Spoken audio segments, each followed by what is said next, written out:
இட்லி, ஆப்பம், சப்பாத்தி, பரோட்டாக்கு வச்சு சாப்பிட்ற மாதிரி ஒரு டேஸ்டியான மசாலா குருமா எப்படி செய்யணும்னு நான் சொல்கிறேன். வீடியோ சேவ் பண்ணிக்கோங்க.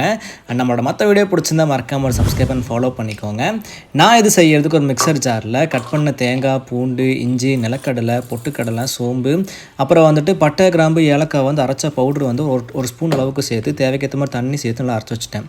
இப்போ ஸ்டவ் ஆன் பண்ணிவிட்டு ஒரு பேனில் வந்து ஆயில் சேர்த்து அது கூட வந்து பட்டை, கடுகு, கருவேப்பிலை போட்டு நல்லா ஃப்ரை பண்ணிவிட்டு இது கூட வந்து கட் பண்ண வெங்காயத்தை சேர்த்து நல்லா ஃப்ரை பண்ணி வெங்காயம் வந்து நல்லா கோல்டன் ப்ரௌன் ஆனதுக்கப்புறம் அது கூட வந்து தக்காளியை சேர்த்து நல்லா வதக்கி விட்டுட்டு நல்லா தக்காளி வந்து குக் ஆனதும் தக்காளி கூட வந்துட்டு நம்ம வந்து உருளைக்கிழங்கு வந்து கட் பண்ணி சேர்த்து நல்லா ஃப்ரை பண்ணிவிட்டு இப்போ வந்து காரத்துக்கு வந்து மிளகாய்த்தூள், மல்லித்தூள், மஞ்சள் தூள் சேர்த்து நல்லா மிக்ஸ் பண்ணிவிட்டு நம்ம அரைச்சி வச்சுருந்த பேஸ்ட்டும் அது கூட வந்து தேவைக்கேற்ற மாதிரி உப்பும் அப்புறம் தண்ணியும் சேர்த்து நல்லா கொதிக்கி விட்டு எடுத்திங்க அப்படின்னா ஒரு டேஸ்டியான மசாலா குருமா ரெடி. கண்டிப்பாக ட்ரை பண்ணி பாருங்கள். அண்ட் இந்த மாதிரி டிஃப்ரெண்ட்டான ரெசிபி பார்க்க உங்கள் ஃப்ரெண்ட்ஸ் அண்ட் ஃபேமிலிக்கு இந்த வீடியோ மறக்காமல் ஷேர் பண்ணுங்கள். தேங்க்யூ.